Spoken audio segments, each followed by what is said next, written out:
Good morning and welcome to the show, Dr. Faero. We're so Thank happy to have you. thank you. Thank you. Really looking forward to this. So, Well, we have read your book and love it, The Pulse Cure. Thank you so much for sharing your wisdom. Really, certainly something that is quite interesting, and yet a lot of people probably don't know much about it, actually. So, yeah, and despite the fact that so many people have the wearables and use them on a daily basis, and yeah, so yep, yep, I am one of those. Of course, I've had my wearable for a while. I use a Garmin watch, but yet I literally have not gotten into the weeds and looking more in the details about the specifically, HRV and what have you. So I'm really really turned on about really trying to find more about it and kind of be more specific about that. So So tell us what led you to become so passionate about HRV and as a window into health? it was a bit of a coincidence, maybe. I was reading a book by Bessel van der Kolk on the body keeps a score. And I understood that HRV was such an important metric for the autonomic nervous system that I had already been interested in for some years. So when I understood that you can actually measure it, it was just like, lightning stroke, and I just like, wow, is this really possible? And for a couple of years, I was using an ECG based device. And then after a couple of years, I understood that we have this metric in like Garmin watches and Oura rings and Whoop bands and so many other devices. So I just understood this makes it actionable for me. In the first place, I was interested in improving my physiology.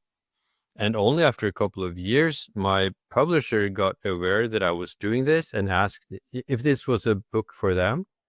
And so they asked me, and in Norway, it's just been this extreme success. It has sold, if in US numbers, that would be like 3 million copies, compared to the US population, if I was American.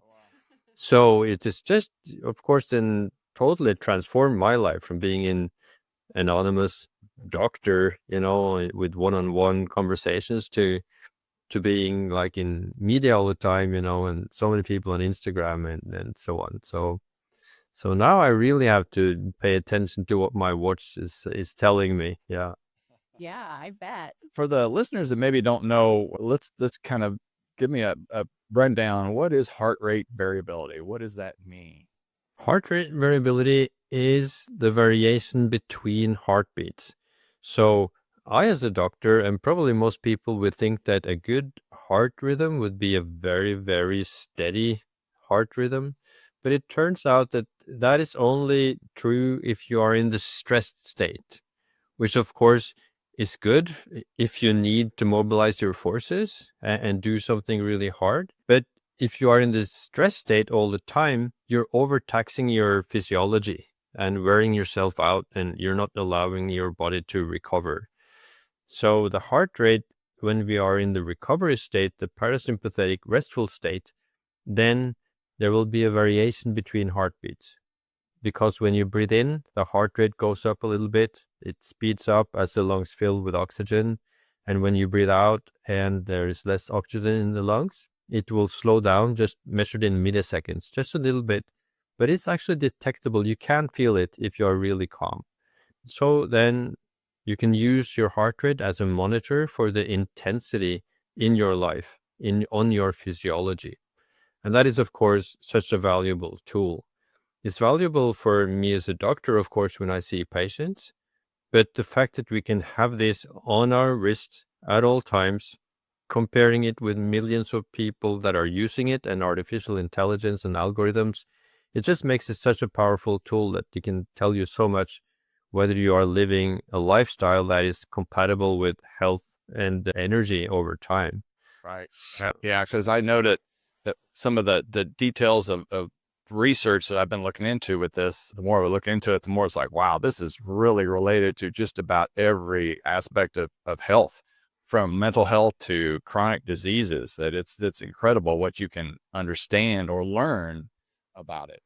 So Yeah, I would say it's almost in the process of learning about this that whichever disease or symptom you can Google, or nowadays, put into ChatGPT or artificial intelligence, almost any disease is associated with low heart rate variability, because a low heart rate variability, being too much in the stress mode, will not allow your immune system to work properly.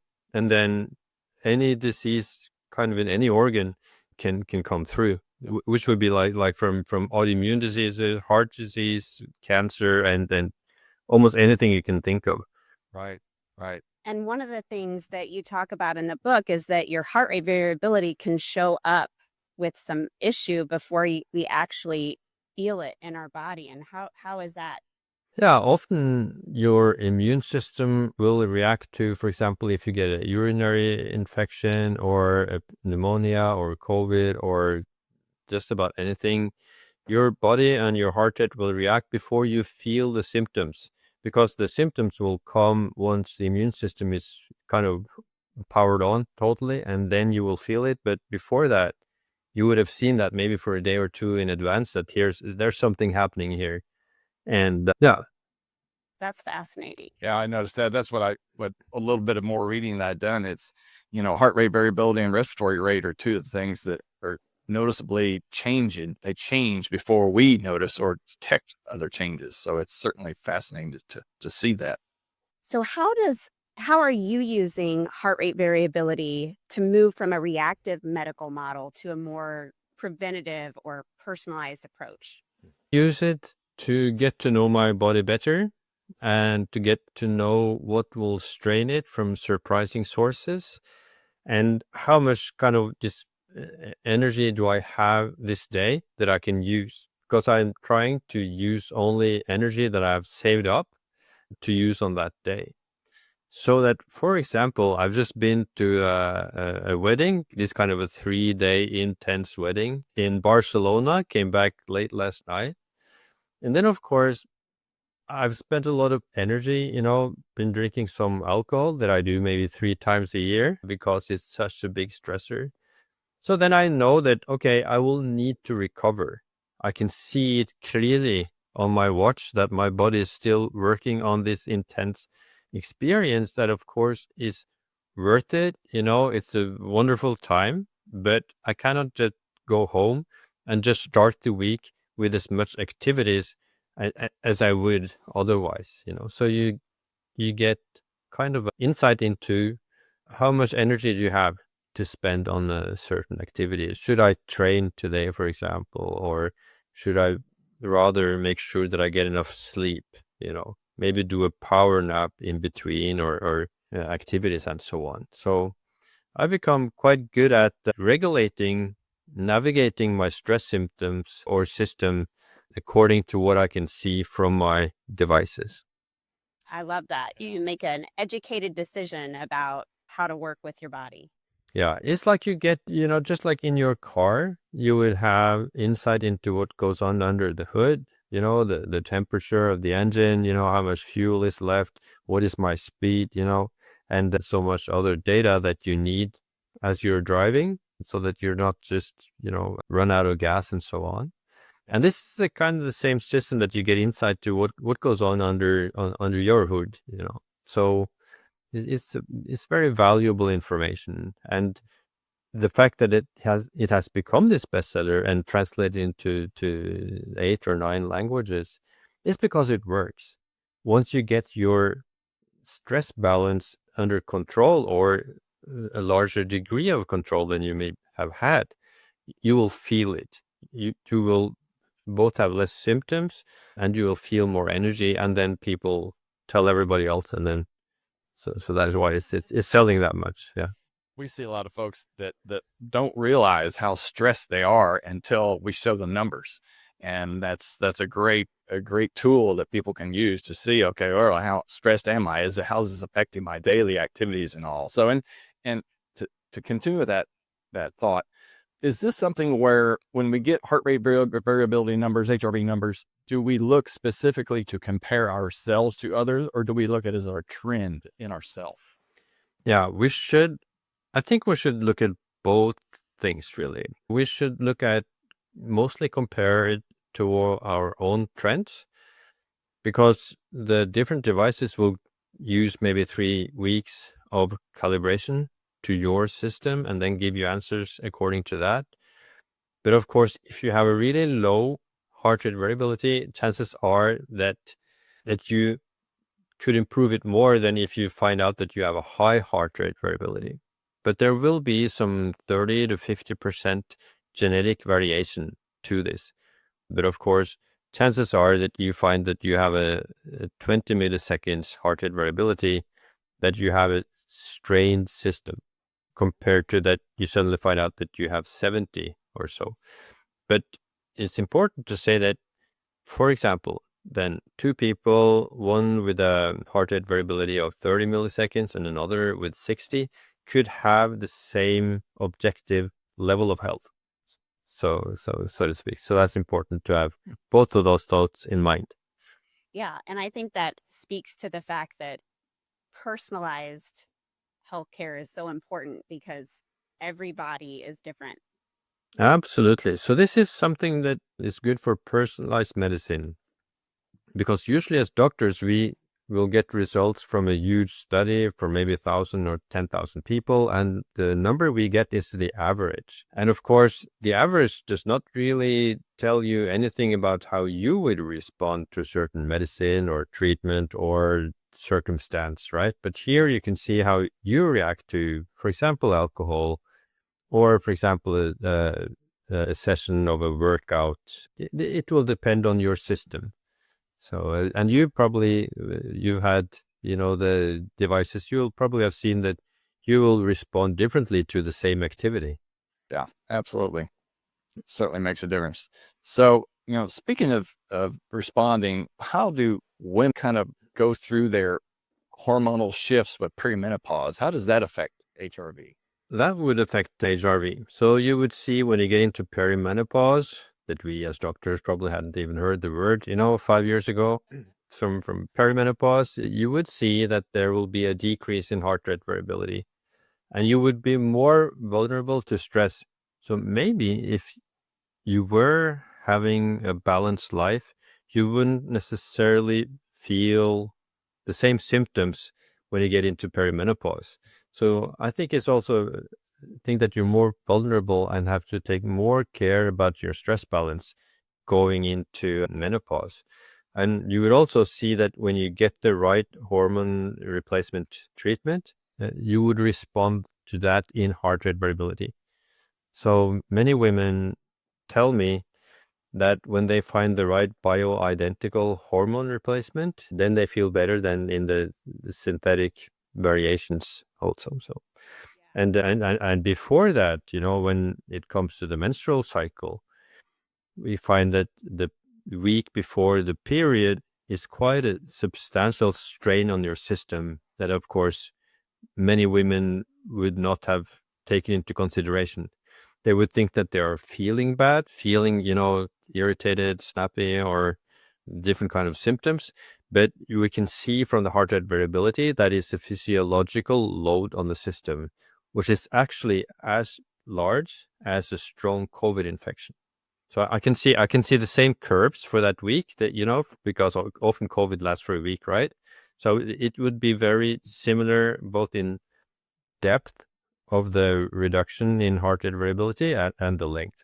So of course, then for women to have something as hard as a COVID infection for 1 week every 4 weeks, it's quite hard, right? But the magic in it is that if you start mitigating the stress, particularly in that week, you can flatten that curve and be relieved of many of the symptoms for that week. That's amazing. Yeah. So, essentially, if a woman is able to balance lifestyle changes, get better sleep, reduce fatigue, balance their hormones, then obviously their HRV is going to improve and they're just going to feel better. So that's quite fascinating. And so some of the symptoms that we see during perimenopause, sleep disruption, fatigue, mood swings, those you just talked about, are also things that you talk about that we use to improve our heart rate variability. So how does that get compounded, I guess, or what have you seen in your research? I've seen that the same strategies that anybody could use for stress management, like breath work, like cold therapy, like meditation, like being out in the sunshine, really important, and adjusting your circadian rhythm will be just particularly important when it comes to stressful things like the period, before the period, and menopause and so on. So it just gets more important, but the strategies for what you need to do is basically the same. It would be the things I just mentioned, but it would also mean things that you should not do or eat, like alcohol, like food that you can find that you cannot tolerate well. And many people will be shocked to find out how much food will affect their stress levels.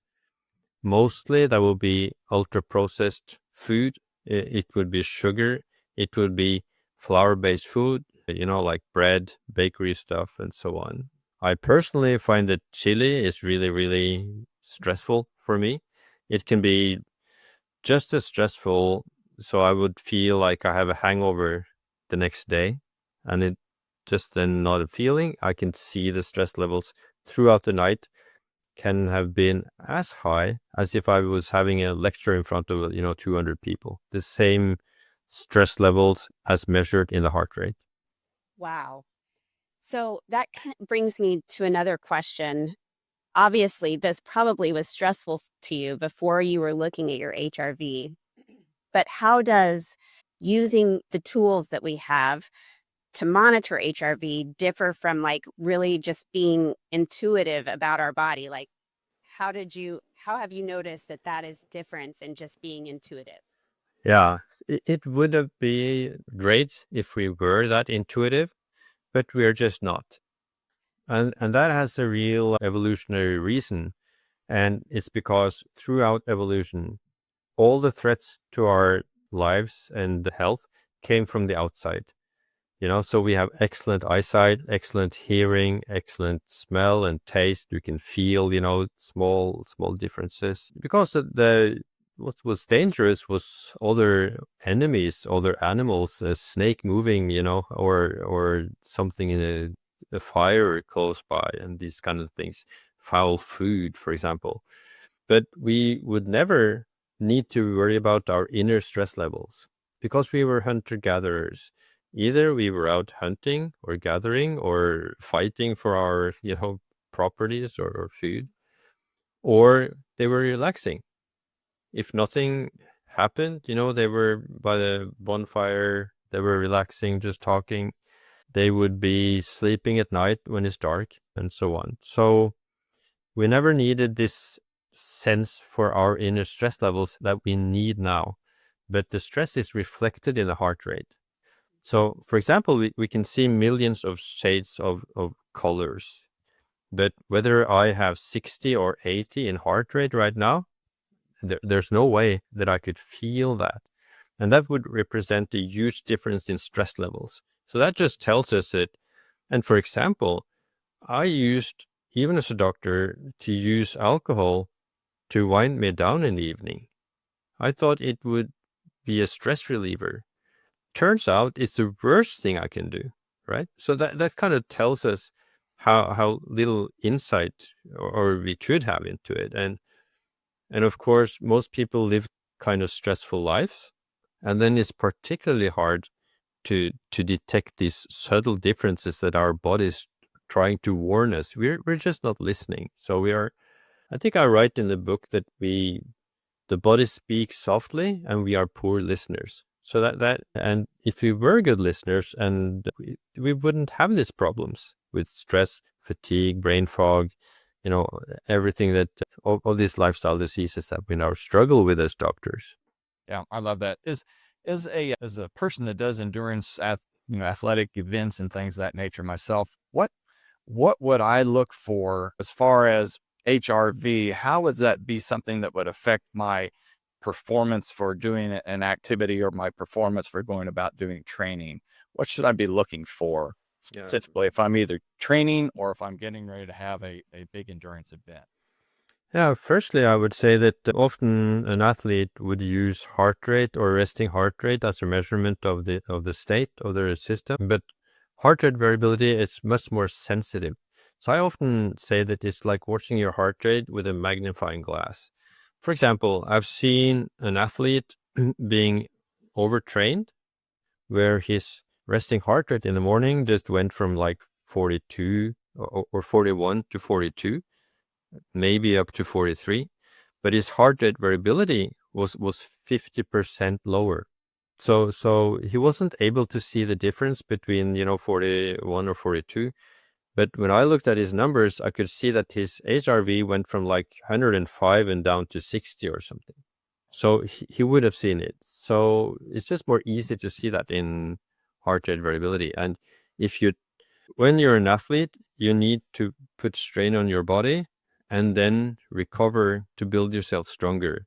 If you just put strain on your body and not allow your body to recover stronger, you're wasting your energy, right? You're wasting your time. So then it's much more easy. I see that people who train and pay attention to heart rate variability can train less or less intense and become stronger or faster or whatever you would need in your particular sport. Exactly. Yeah, that's quite interesting. What would you see that trend wise? I mean, you mentioned the difference there of that huge swing in HRV, but if you start to see if you're tracking this on a day-to-day basis and you start seeing a trend, let's just say what percentage or what numbers of a trend would make us think it's like, okay, I'm overtraining and maybe I need to recover now. Is it 5 HRV, a 5 difference in your trend or more or less? You would probably see it on your Garmin that on the 4-week HRV trend that it goes down into the orange or maybe even down into the red zone. So once you're in the green zone, I think you're okay. And then if you become unbalanced, you will get kind of orange warning. And if it really gets low, you get these triangles, the red triangles that shows that, okay, you're moving in the wrong direction here. So I would look at that. Yeah. And of course, even as an athlete, you would have better mitochondria. You'd have a better VO2 max. And all of this makes that your body is running more smoothly. All the processes in your body, including your brain, is working better. But at the same time, you could also be affected by eating chili, for example, or eating flour-based food or something that you cannot tolerate, milk maybe, or alcohol. So you would still need to identify things that just takes your energy and does not give anything back. Okay, so you would have things that you would spend your energy that is more like thinking that you're investing in a certain workout session or certain challenge, it could be mental challenge or whatever. But there would also be things that are taxing you that is just a waste of money, or energy. For example, alcohol, for example, food you cannot tolerate that just creates inflammation and it's just sapping your forces. Okay. So we've talked a lot about what drains our energy and the investments that we make. What are some of the tools that we use to boost our battery, so to speak? That would be breath work. I would say maybe the most important to calm yourself down, to calm the system down so that the parasympathetic recovery state, the vagus nerve, can do its job to recover. So to breathe slowly and to calm yourself down, I think it's a most important thing. So particularly to have a longer out breath and exhale would be important. And to do it, maybe multiple times during the day so that it becomes a habit. That if you get stressed, you don't breathe faster, you breathe slower, for example. And cold exposure would be important. Finishing the shower with cold water, for example, going to a lake. I know a lot of athletes, they use cold to dampen inflammation after a workout, which of course would not necessarily be good. If it's strength that you're after, then you may reduce the effect of the strength workout. So that would be maybe the most important of things. Sunlight is important to get sun exposure. I'm currently writing a book on sun exposure. because the energy from the sun, of course, goes straight into our mitochondria, goes straight into our cells and make them more efficient, in energy production and in hormonal production and, the whole works. We are living solar panels that has been, from some curious reason, been advised to stay out of the sun, and that is just not true. So Yeah. So do you think that getting off the topic here, do you think that infrared saunas would be something helpful to improve HRV? yeah, absolutely. That could be useful. The sun is, of course, half the sunlight is infrared, so the best would be the real thing with the sun, but absolutely, and you can see it in your heart rate variability. So when I talked about the dip in, the week before menstruation, a COVID infection, I see the only thing that can produce the opposite curve when, for example, Norwegians, and Norway is about the same latitude as Alaska, right? So when people from Norway go down to Southern Europe or, Africa or the Caribbean or whatever, you can see the same curve. So when they get into the sun, the heart rate variability can double, because the sun will release nitric oxide in your skin, improve the blood circulation. It will produce vitamin D.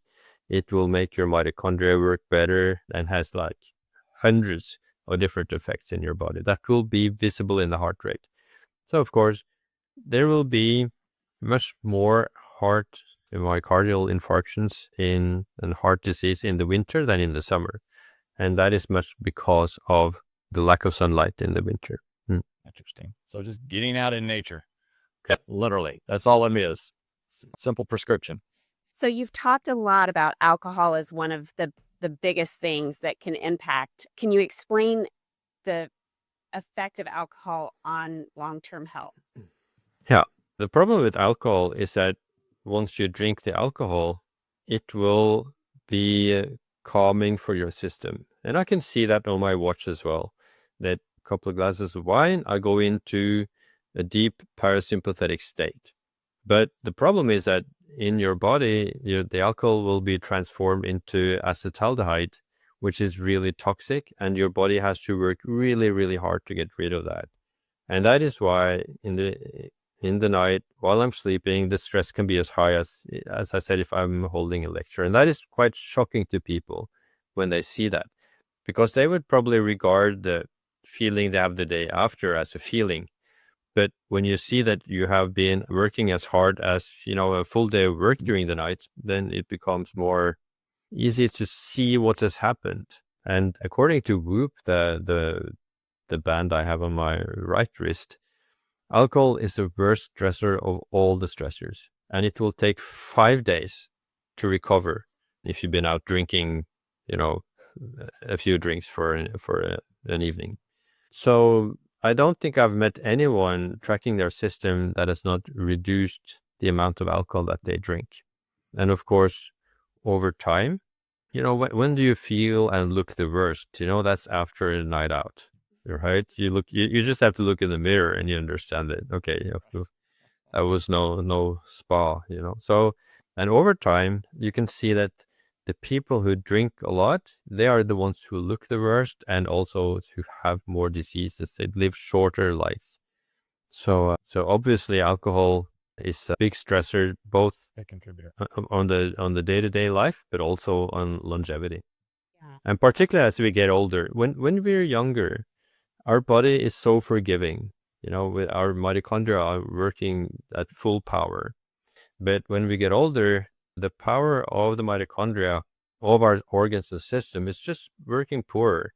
So I often say that until you're 40, the body does the work for you. But after you're 40, you have to do the work for the body. So That's a great analogy. I love that. We could just convince everybody else of that. We talk about that constantly. So you mentioned longevity. You state what about this extra 24 years that a person could add to their life, for instance? yeah, Do you think that's a huge American study from American veterans. I think it's 700,000 veterans followed for some 10, 15 years or so, somewhere in the neighborhood of that. And when you compound the different lifestyle strategies, you can see that you can add 24 years to your life if you have those strategies from when you are 40. The good thing is that if you start when you're 60, there's still somewhere around 18 years to gain, which is kind of doubling the remaining part of your life, right? So you have to start to find out what to do now with those extra years, right? So those 8 strategies, try to remember, it is, good nutrition. It is drinking less alcohol. It's not smoking, of course. It's sleeping well. It's having some strategy for stress management to be able to calm yourself down. It's, of course, physical exercise, and it's good sleep. I'm not sure if I was in 7 or 8 at that. And good relationships. Good relationship connection. Yeah. So that would be the 8th one. So when you can check off all of those, you will live 24 years longer. Of course, on average, the ones who can check on the negative side of those, they do smoke, they do drink too much alcohol, they have poor relationships, they eat junk food and so on, do not exercise and so on. So there's actually quite a lot to gain on that. And I used to, all the advice in the Pulse Cure, I used to do wrong. So, and that is even as a doctor, and that is because as doctors, we didn't think that there was more than maybe 5 years to gain, right?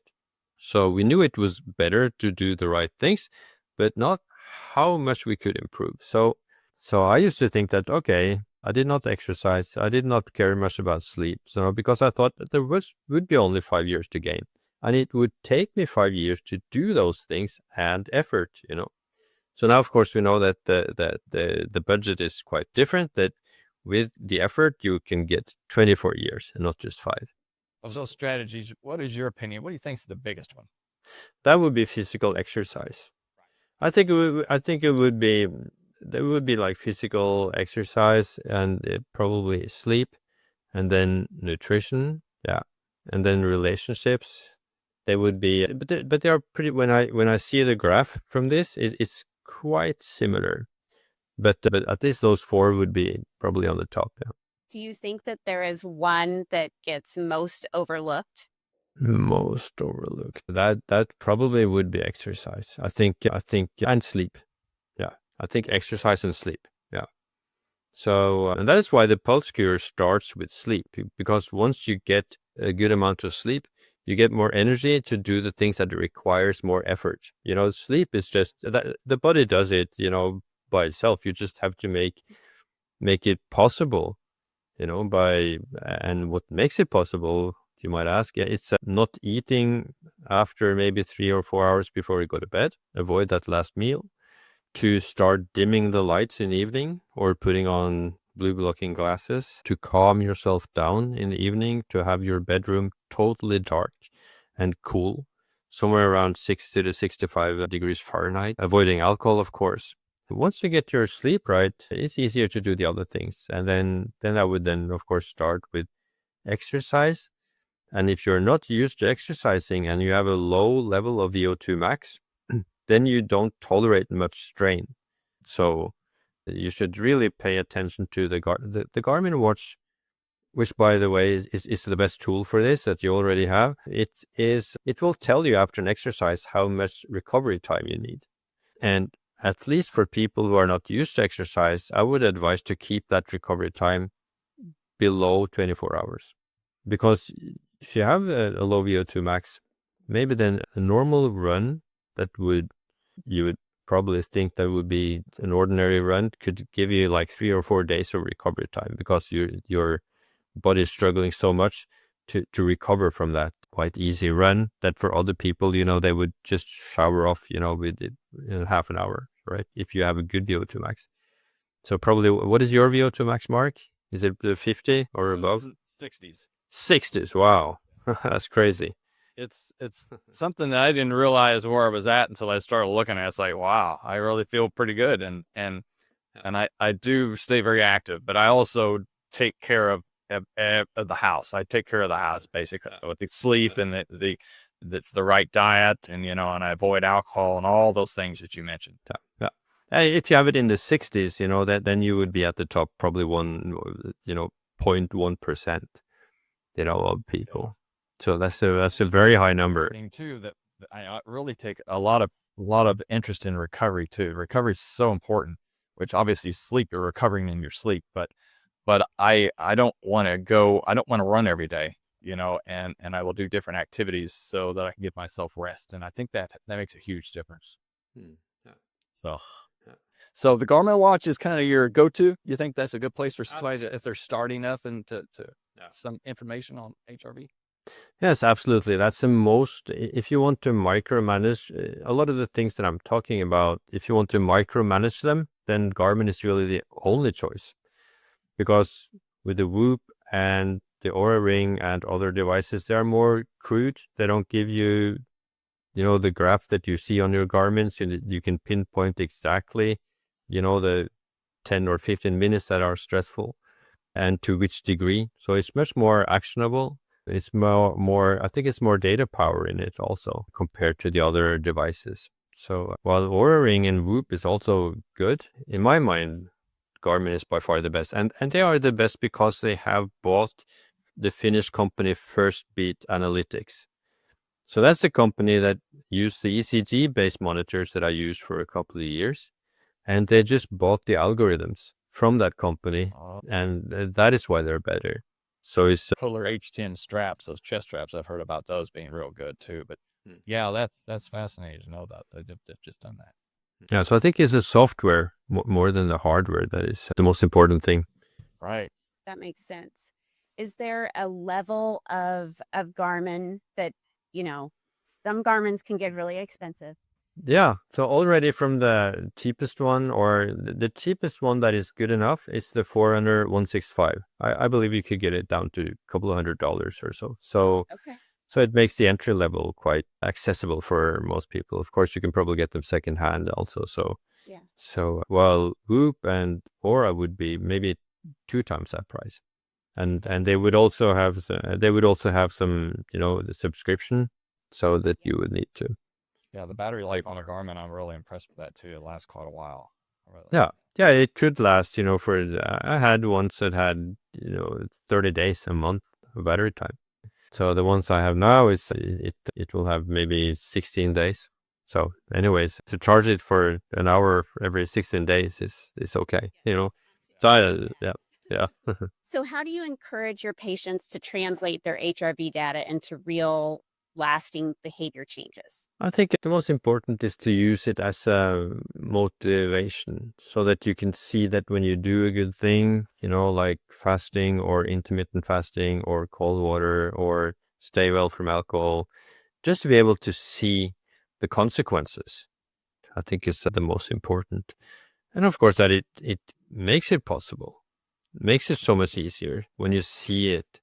It's just like in the economy, that if you wouldn't know how much things cost if you go to the supermarket, and you don't know how much money you have in your wallet or what you're making every month, you're basically blind. And then when you get some insight into the physiological price of the expenses and income, then it just becomes so much more easier. So it seems that people, just as I did, it makes it just more easier to change your lifestyle. So of course, every doctor knows that the hardest thing for people is to change their lifestyle. So, but with this, you need motivation and to see the results, because you would also see the minor results that you wouldn't be able to feel, Right. but you can see them Right.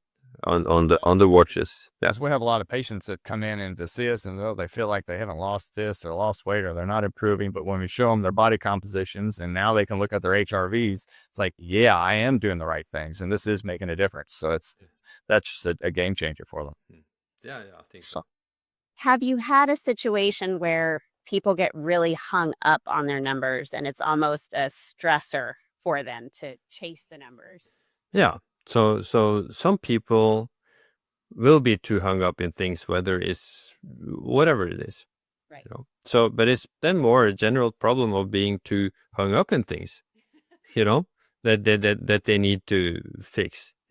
So this is just a reality check. This is just like, I often compare it to, it would be like if you're driving a car And in your dashboard, the lamps are just flashing. Your engine is running too hot. You need to go to the mechanic to fix the brake level fluid or whatever. And then just imagine you would call the mechanic and he would say, okay, just take out the fuse. Then they won't disturb you, right? So it's the same with this, that because most people will get stressed, and the reason why they would be too stressed is that they see that they are too stressed, that their device gives them results that they don't really want to see. But it's just a reality check. And so it's not a good option to just throw away the dashboard, so to speak. So they would just need to relate to this. And often these kind of people that would be too hung up on this would be too impatient, be frustrated too easily by things outside their control.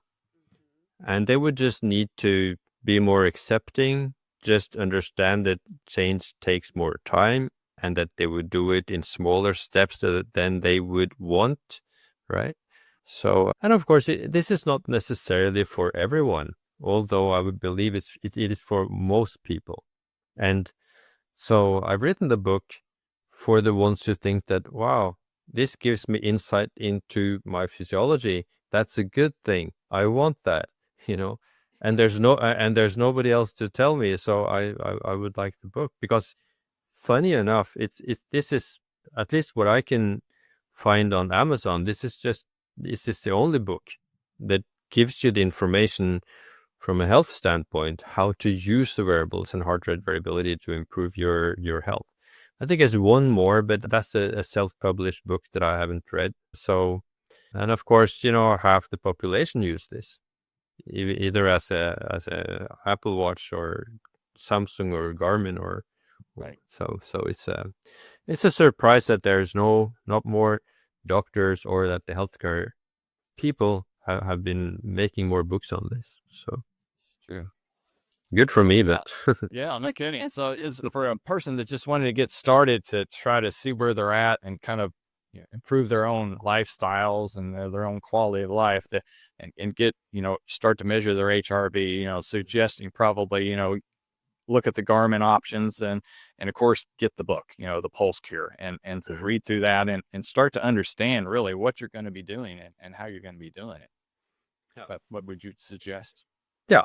And maybe in the first month or so, don't change anything, so that you have the baseline. I'm very curious about how my baseline looked, all those years ago when I changed my life around.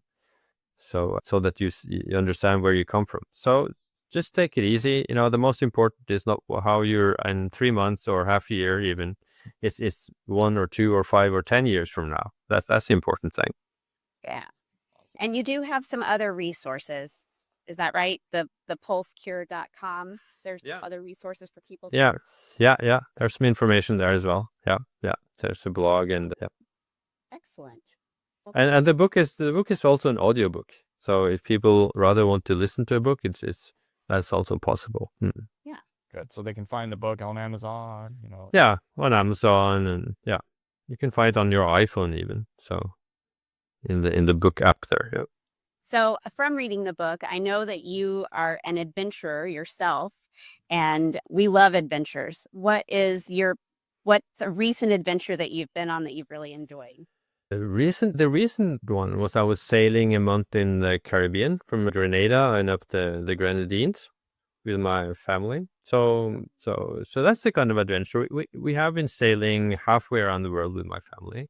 So I like those kind of, not extreme adventures, but to be out in the world and experience it, and be out in nature, see how the world looks. I've been traveling maybe 85 countries, and now that my children are adults in 1 year or so, then I look forward to traveling more and seeing more of the world, and that is my motivation behind the health change.